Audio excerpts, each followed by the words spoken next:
നമസ്കാരം. വേദാംഗ ജ്യോതിഷത്തിലെ അമൂല്യമായ അറിവുകളും ആധ്യാത്മിക ജ്ഞാന ഉപദേശങ്ങളും പകർന്നു തരുന്ന പ്രശാന്തം ആസ്ട്രോ ചാനലിലേക്ക് ഏവർക്കും സ്വാഗതം.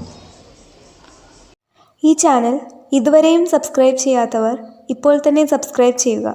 നോട്ടിഫിക്കേഷൻ ലഭിക്കുന്നതിനായി ബെൽ ബട്ടൺ അമർത്തുമല്ലോ. ഒപ്പം ചാനൽ ലൈക്ക് ചെയ്യുക, ഷെയർ ചെയ്യുക, കമൻറ്റ് ചെയ്യുക.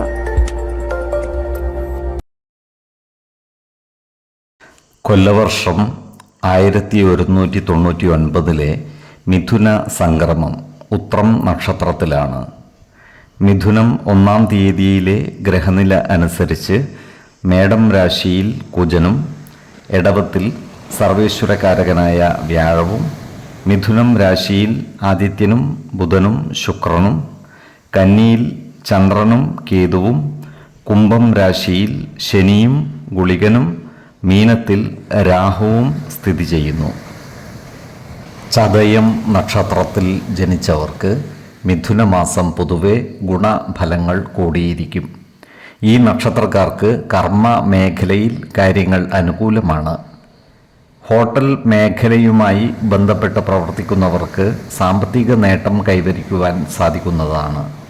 കാലത്തിനനുസരിച്ചുള്ള മാറ്റങ്ങൾ ഹോട്ടൽ വ്യവസായ മേഖലകളിൽ നടപ്പിൽ വരുത്തുവാനും ഇവർക്ക് സാധിക്കുന്നതാണ്. ക്രിയാത്മകമായ പ്രവർത്തനങ്ങളിലൂടെ ജനമനസ്സുകളുടെ അംഗീകാരം നേടിയെടുക്കുവാൻ ഈ നക്ഷത്രക്കാർക്ക് സാധിക്കുന്നതുമാണ്. അതുപോലെ ഭാവിയെ മുൻനിർത്തി പല കാര്യങ്ങളിലും ഉചിത തീരുമാനമെടുക്കുവാൻ ഇവർക്ക് സാധിക്കുന്നതുമാണ്. അതുപോലെ പലവിധ സുഖഭോഗങ്ങളും ഈ നക്ഷത്രക്കാർ തൽക്കാലത്തേക്ക് വേണ്ടെന്ന് വെക്കുവാനുള്ള സാധ്യതകളും കാണുന്നുണ്ട്. ചില പ്രധാന ഉത്തരവാദിത്തങ്ങൾ ഇവർ ഏറ്റെടുത്ത് നടത്തുന്നതുമാണ്. എന്നാൽ ഏറ്റെടുക്കുന്ന കാര്യങ്ങളുടെ നിയമ സാധുതകൾ കൃത്യമായി പഠിക്കേണ്ടതുമാണ്. ഈ നക്ഷത്രക്കാരായ ഉദ്യോഗാർത്ഥികൾക്കും മറ്റു തൊഴിൽ അന്വേഷകർക്കും അനുകൂലമായ കാലമാണ്. സർക്കാർ, അർദ്ധ സർക്കാർ സ്ഥാപനങ്ങളിലോ മറ്റു സ്വകാര്യ സ്ഥാപനങ്ങളിലോ ജോലിയിൽ പ്രവേശിക്കുവാൻ ഇവർക്ക് അവസരം ലഭിക്കുന്നതുമാണ്. ഇപ്പോൾ താൽക്കാലിക അടിസ്ഥാനത്തിൽ ജോലി ചെയ്യുന്നവർക്ക് സ്ഥിര നിയമനം ലഭിക്കുവാനുള്ള സാധ്യതകളും കാണുന്നുണ്ട്. സ്ഥിര നിയമനത്തിനായി അപേക്ഷ സമർപ്പിക്കുന്നതിനും മേലധികാരികളെ നേരിൽ കാണുന്നതിനും അനുകൂലമായ കാലവുമാണ്. ഈശ്വര കടാക്ഷത്താൽ ഇവരുടെ പല ആഗ്രഹങ്ങളും പൂർത്തീകരിക്കപ്പെടുവാനുള്ള സാധ്യതകളും കാണുന്നുണ്ട്. 2, 12, 29 തീയതികൾ അനുകൂലമാണ്.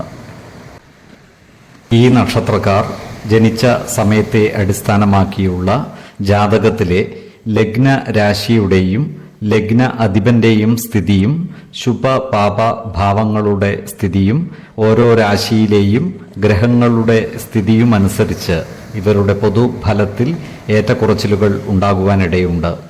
കുടുംബ ദേവതകളെയും ഇഷ്ടദേവതകളെയും ഉപാസിക്കുന്നത് ഇവർക്ക് ആയുരാരോഗ്യ സൗഖ്യമേകും.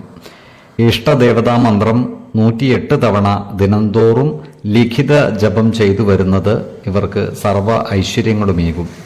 നല്ല വ്യക്തി സാധനകളോടെയും ഉപാസനകളോടെയും മുന്നേറിയാൽ സർവേശ്വരാനുഗ്രഹത്താൽ ഇവരുടെ സർവ്വകാര്യങ്ങളും മംഗളകരമാകും. നന്ദി, നമസ്കാരം. ജ്യോതിഷരത്നം പ്രശാന്ത് കണ്ണോം.